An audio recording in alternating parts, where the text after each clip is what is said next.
kalaban. Nice one, kuya!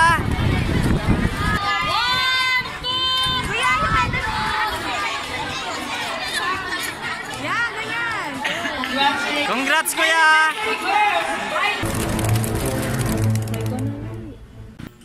Welcome back muli dito sa ating YouTube channel, Cyrus Love TV. So for today's video guys, manunood tayo ng karera pero hindi karera ng kalapate ang papanoorin natin, kundi si Kuya Cyrus. Wow! So yun, maaga tayong pumasok ngayon kasi meron tayong event na pupuntahan bukas. Yun, dahil sa panggabi na naman ang duty natin guys, kaya nagkaroon na naman tayo ng pagkakataon. So hindi natin siya napanood ng mga nakaraang training kasi nga pang araw yung duty natin. Pero bukas guys, masasamahan natin siya at makikita natin kung anong klaseng performance ang ipapakita niya. Nakapanood naman na tayo ng mga nakaraang game. Bali pangalawang beses na natin to na mapapanood siya, no? Kaya excited na ako para bukas. Kita-kita na lang tayo doon sa mismong event. Tomorrow. Time check. Yan, 6:48 AM. Ito na yung mga players natin, no? Yan. Gusto nyo, kuya? Wait lang, nagpaano na ako. Dalawa kong Dalawa, tigisa sila. Yan, breakfast nila para sa mga players. laban ba ngayon yun? Tamang taho muna sila. Bukas pa po laban namin lahat. Meron pa kayo lahat. Si Cyrus lang pala ang ano, may laban ngayon, siya lang. Ayusin Ha? Running ka din? Magkakampi kayo? Ayan o, nagwa-warm up na yung ibang player.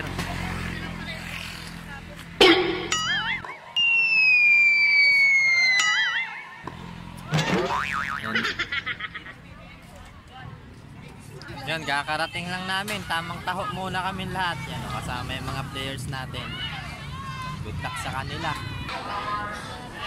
Yan si Kuya Cyrus, oh. Ayun yung kalaban ni Pungpong. Galingan mo, kuya! Alam mo naman.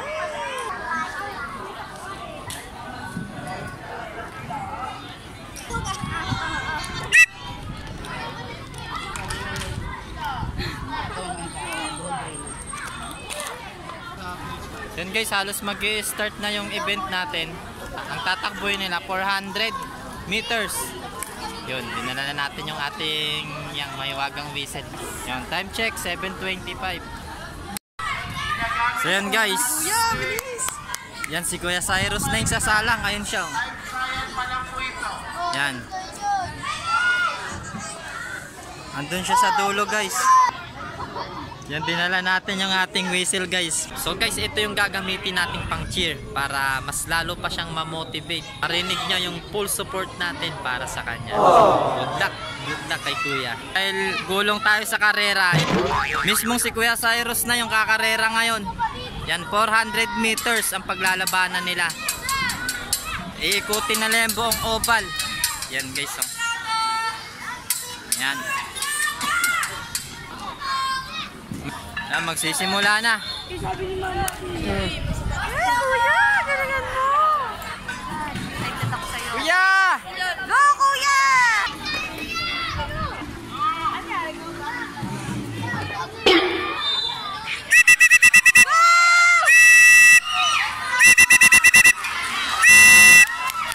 Bilis! Abi, iwan na iwan sa kanya guys. Galingan mo! Napakalaki ng agwat.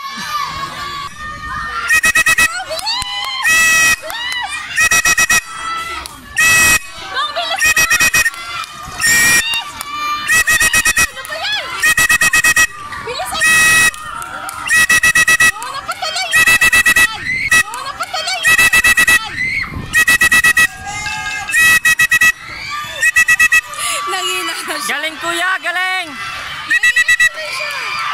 Oh my God! Grabe, pang second. Nangina na. Ayos, tara baba tayo. Kuya, ano? Anong feeling? Ayos ka lang? Anong desisyon nila? Pasok ka pa sa finals? Yun, good job kuya, galing. Good job, good job. Yan, pangalawa lang siya guys. pasok pa rin daw siya sa final, sabi ng coach niya. Yun, mamaya check ulit natin yung final game nila.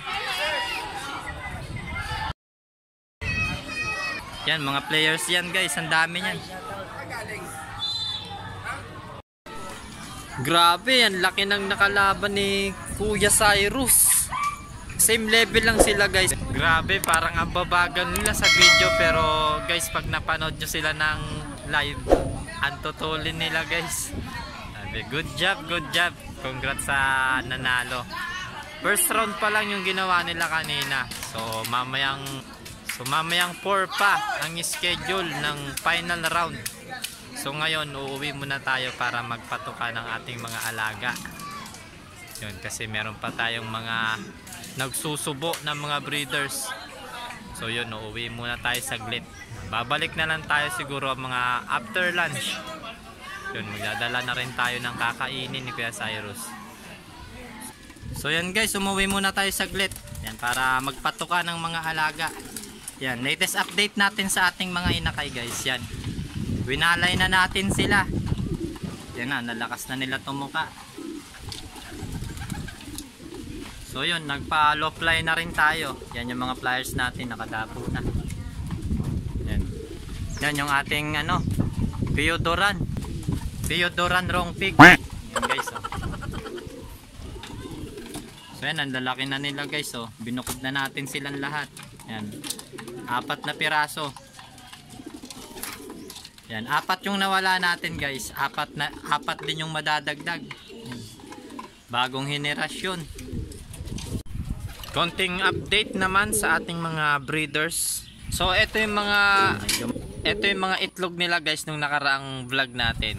So yan, dito sa baba, isa lang yung nabuhay kasi yung isang itlog walang similya, kaya yan, dinispose na natin. So iniwan muna natin dun si Kuya Cyrus. Yan, after lunch babalikan natin siya. A few moments later. So yun guys, pabalik na tayo sa event. Dinaanan pa tayo para mamili ng mga prutas na kakainin ni Kuya Cyrus. So medyo naging disiplinado muna tayo sa kanyang mga kinakain, no? Halos 1 week na conditioning. So madalas nating pinapakain sa kanya ay more protein. Sa umaga, gatas at itlog. Yan, syempre yung itlog, yan, maghahalong fats and proteins. So hindi muna natin siya pinapakain ng mga junk food. Yan, syempre hindi nawawala yung saging at kamote. Yan, nilulutuan din natin siya ng munggo. Yan, source of protein din yan guys. So yan guys, malapit na tayo. Ang problema natin guys, yung ating cellphone. Malolobat na, baka hindi na natin mabidyohan yung second round. So hindi natin na i-charge yung ating cellphone. So yun na nga guys, gaya ng inaasahan, kakabunot lang natin sa pagkaka-charge ng ating cellphone. Kakatapos lang ng race nila ngayon guys, ng second round, bali pang 4th place siya. So shout out sa mga supportive nating mga teachers at coach. Yan, napakasisipag din nila. Mamaya magkakaroon ng awarding. Yan, isa si Kuya Cyrus sa mga aakyat sa stage. 4 na laro yung sinalihan ni Kuya Cyrus guys. Halos lahat ng laro sinalihan niya na. So mamaya malalaman natin kung anong medal yung matatanggap niya. A few moments later. Our gold medalist in high jump and our gold medalist in high jump elementary boys from Malinta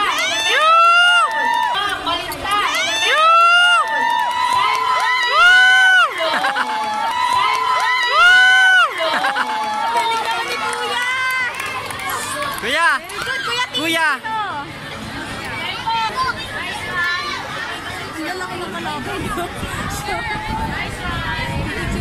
Nice one, Kuya!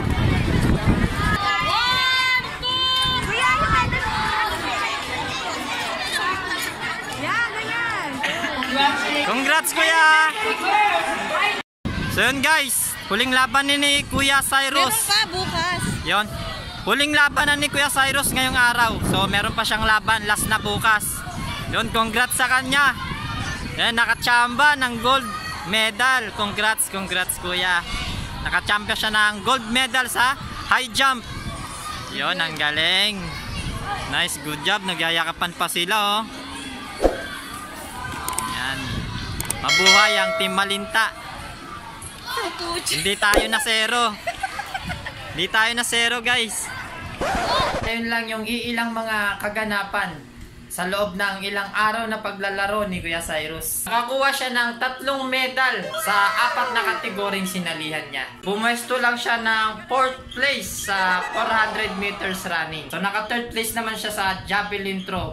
So doon niya nasungkit yung kanyang kauna-unahang bronze medal. At doon naman guys sa 4x100 meters relay, kasama ng kagrupo niya, doon nila nakuha yung 3rd place na kung saan nakasungkit sila ng isa pang bronze medal. Talagang nagtrabaho silang lahat as a group. So yun, shout out sa inyo guys. Sobrang ang gagaling nila. Ay, shout out sa mga butihin nating mga teachers at mga coaches. Salamat sa lahat ng pagtsatsaga, effort at dedikasyon sa kani-kanilang mga trabaho. So hindi dahil sa kanila guys, hindi mahuhubog yung mga nakatagong abilidad ng mga players. Yun. Sila ang dahilan kung bakit nag-3rd overall ang ating school. Maraming salamat po. So yun, dito na muna natin tatapusin tong video na to. Like, share, comment, and subscribe. Hit the notification bell para lagi tayong updated sa mga bago nating ilalabas na videos. Kita-kits ulit tayo next vlog. God bless.